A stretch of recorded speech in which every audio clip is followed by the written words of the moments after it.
Hello, and welcome back to another video with me, Mary Harelkin Bishop. Today, what I thought I would do is I'll read aloud from Skye Bird and the Eagle Feather. And I don't know if you can tell, but I'm actually sitting in my favorite chair in my house. It's a hanging chair.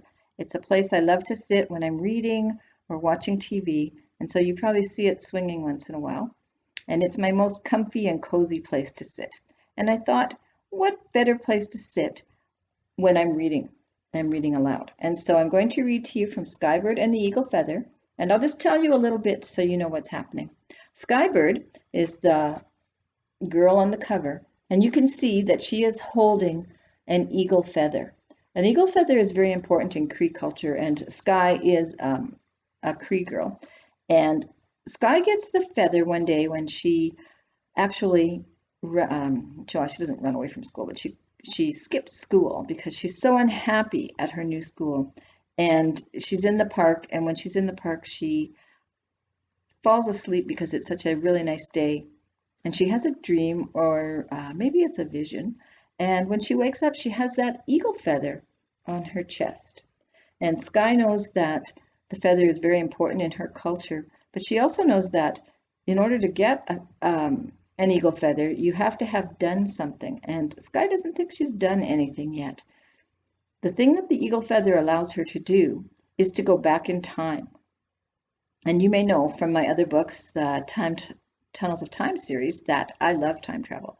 And so I put time travel in this book. Skye goes back in time 4 times in this book, and each time she goes back to a different part of her history, our history, Saskatchewan and Canadian history, and learns something different about the things that are happening and about her people, and she becomes empowered.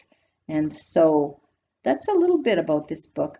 And as it starts, you'll notice, as I said, that Skye is very unhappy, very unsure about the new school that she's going to go to. So this is Skye Bird and the Eagle Feather, Chapter 1. So just sit back, relax. I hope you enjoy it. Skye Bird pressed her nose against the window as the school bus rumbled down the street and out of her neighborhood. The kids, usually noisy and boisterous, sat quietly, some wondering, as Skye was, what would happen today. The decision to close their local school had been made in June, and now it was September. School was starting again, and Skye and the busload of students were heading to a big, shiny new school way across town. Skye's little sister Cheyenne impatiently pulled on Skye's shirt sleeve. "What?" Skye asked, turning to look down at her. Cheyenne was 7 years old and going into grade 2. Skye was in grade 6 this year. "What if I don't like my teacher?" Cheyenne asked, for what seemed like the 1,000th time. "I'm sure she'll be nice," Skye answered, her voice and mind on autopilot. "But she won't know me. She won't know what I'm good at." "Well," Skye responded, parroting words she had heard her mother use over and over during the summer, "you will just have to make sure to tell her all about yourself." "Don't worry so much, Cheyenne," another voice said. Skye turned to smile gratefully at her best friend, Jamila, sitting in the seat behind.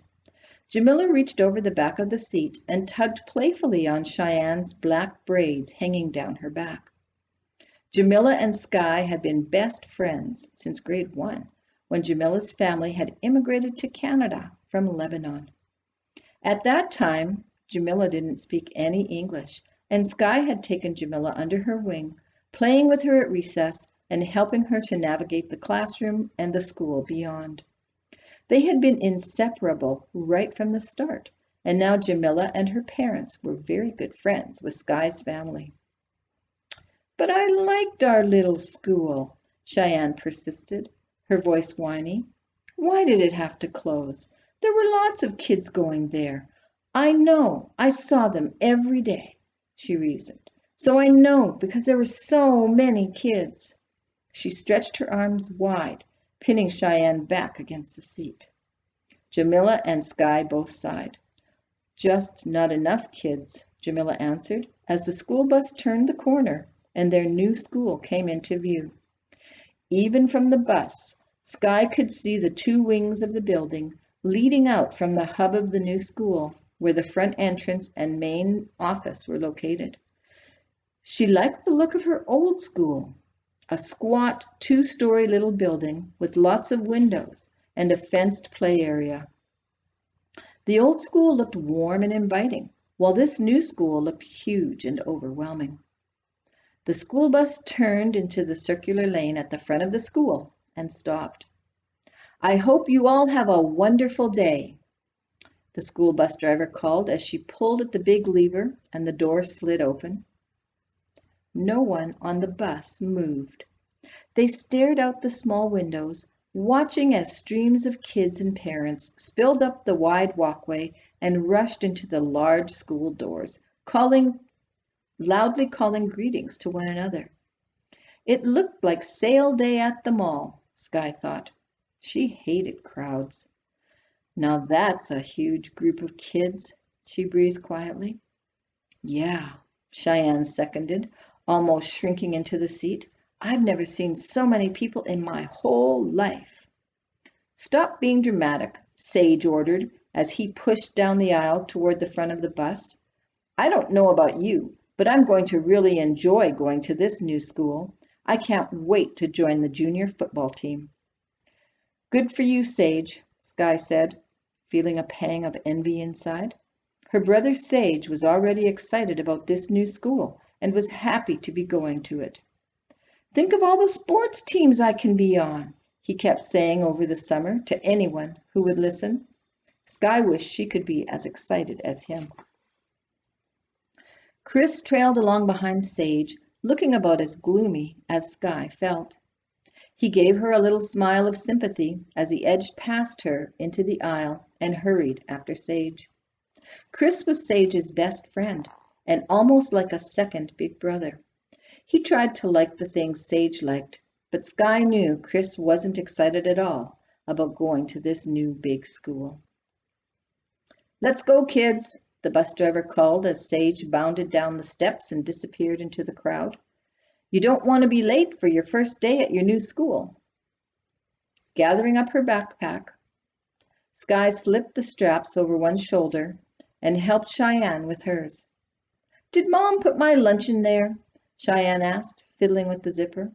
"I'm sure she did," Skye answered. "Don't open it now.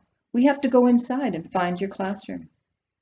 "Did she give me bannock? I asked her to." Cheyenne worried about everything these days. "I'm sure she did," Jamila told her, taking Cheyenne's hand and helping her off the bus. Together, the three girls made their way up the wide expanse of concrete sidewalk toward the front entrance of the school, trying not to be jostled by the other students. "Stay with me," Cheyenne begged, tears beginning to bulge in the corners of her eyes. Using both hands, she clung to Skye's waist. "I wish Mom or Dad could have come with me," she sighed. "Why didn't they?" "You know why," Skye replied, tenderly patting her little sister's shoulder. "Mom couldn't get away from the health center. Everyone else is away at a convention or on holiday. You know she wanted to come with you. She felt really bad about it." Mom seemed stressed about work these days, and that worried Skye. She worked on a reserve near the school. Dad worked at an alternative education center for kids and adults. "I know," Cheyenne sighed. "And Dad couldn't leave work either because he's giving the students a big, important exam to see if they can get their adult credit for high school." "That's right," Skye agreed. Their dad often had to administer tests for people. He also did a lot of teaching. "Then you have to come with me," Cheyenne pleaded, digging her small heels into the sidewalk and pulling Skye to a halt, blocking the flow of human traffic into the building. "I can't, Pieces." Skye stooped down to hug her little sister, using Cheyenne's Cree name. It meant little bit, and it suited Cheyenne perfectly. She was such a tiny, bright little thing. "Walk me to my classroom, please," Cheyenne begged, clinging to Skye's hand as they pushed their way through the crowd of parents and kids and into the front doors. "I will," Skye promised. Even though they had been to this school twice before, the front entrance still shocked Skye. There's a picture of it.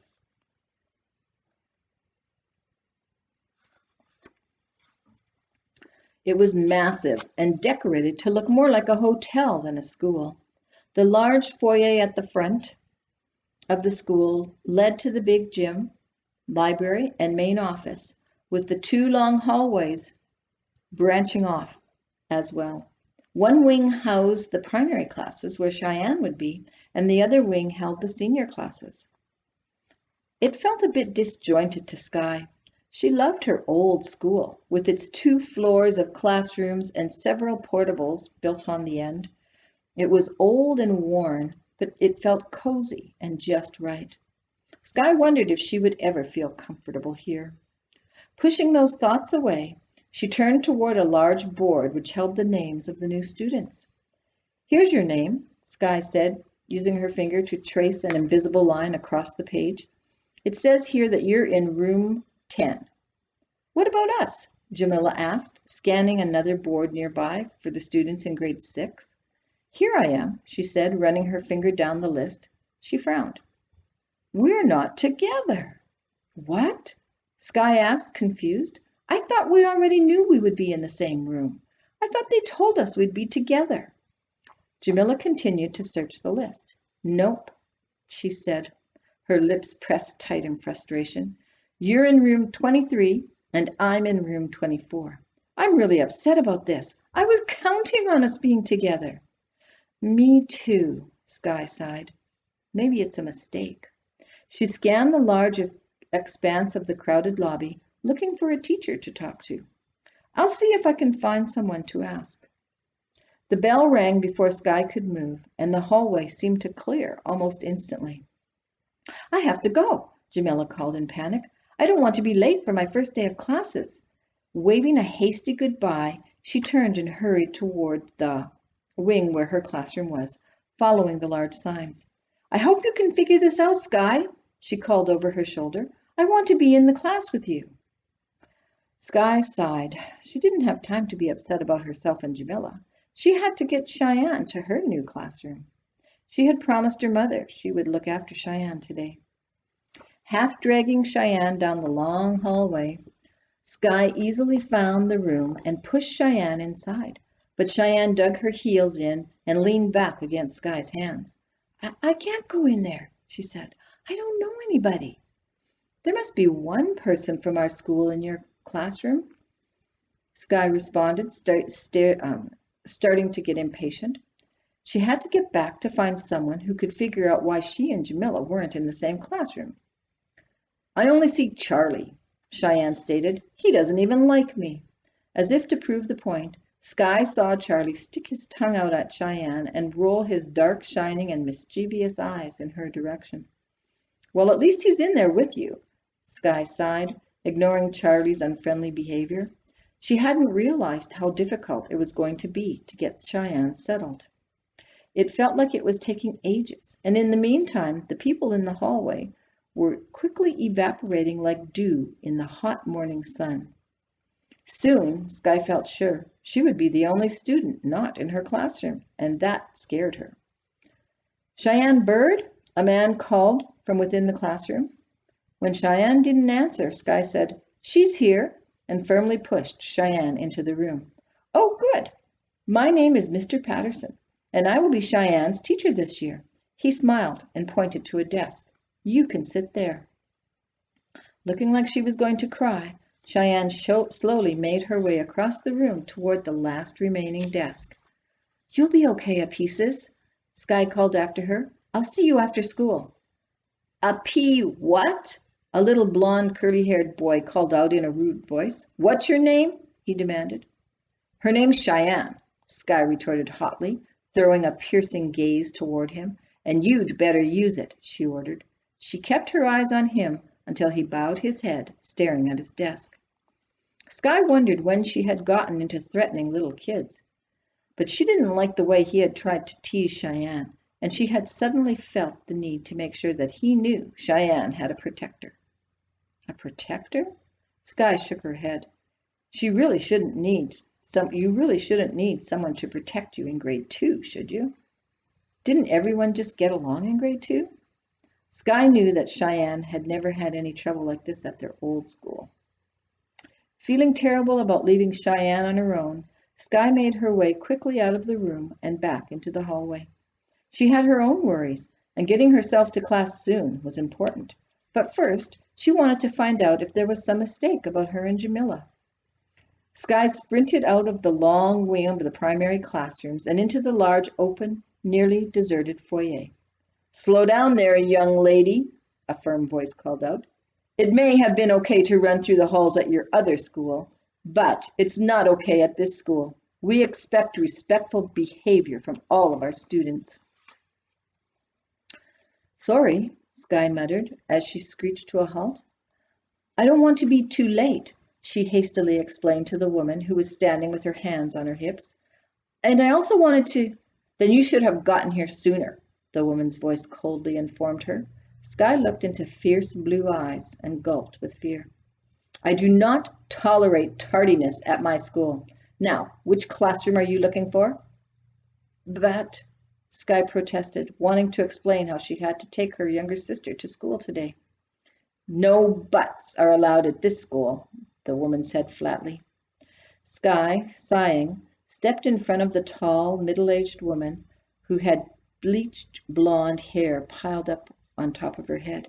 She was wearing a name tag pinned on her left shoulder. It read Mrs. Miller, and Skye remembered that she was the principal. "I'm in room 23, Mrs. Miller," Skye practically whispered, her knees knocking nervously together. "And what is your name?" Mrs. Miller asked, looking her up and down. Skye felt a disapproving gaze as the woman took in Skye's long, straight black hair, well-loved jeans, and moccasined feet. I'm Skye Bird," she mumbled. "I was just—" "Excuses are not tolerated, nor are they expected." Mrs. Miller's terse response sent chills of anxiety coursing through Skye. "Do better next time. I will be watching you." Mrs. Miller emphasized the words so strongly that Skye was sure she would be under close inspection, and it made her even more nervous. Abruptly ending the conversation, Mrs. Miller turned sharply on her heel, leaving Skye standing in the middle of the deserted foyer, feeling about a centimeter tall. And she hadn't gotten the chance to ask why she and Jamila weren't in the same classroom. That woman's cold gaze was scary, Skye decided, and she hoped she wouldn't have to have any more to do with her. At her other school, the principal was warm and friendly. He was always in the hallways, greeting and teasing the students and asking if they'd had a good day. Skye didn't think for a minute that Mrs. Miller did that kind of thing, and it made her feel sad. Would she ever grow to like this new school? And that's the end of chapter 1. And so you can see Skye is in a lot of trouble and is not feeling very happy right now. So I hope that you'll want to pick this up and finish it. But I thought what I'd do too to entice you a little more is to just read what the blurb says. Skye Bird and her friends are beginning a new school year at a shiny new school that doesn't look or feel at all welcoming or as cozy as their old school did. Skye's brother Sage is excited about joining the football team and making new friends, but Skye can't seem to adapt to this new environment. Although Skye tries to be brave and encouraging for her younger sister Cheyenne, this new school's library doesn't have the books that Cheyenne wants to read about their culture and their history, and Cheyenne is confused. Skye's teacher doesn't understand and isn't even trying to get to know her. Skye's classmates laugh at her. Worse yet, the only activity she really loves is powwow dancing, but there is no such thing at this school, and her principal won't even consider the idea.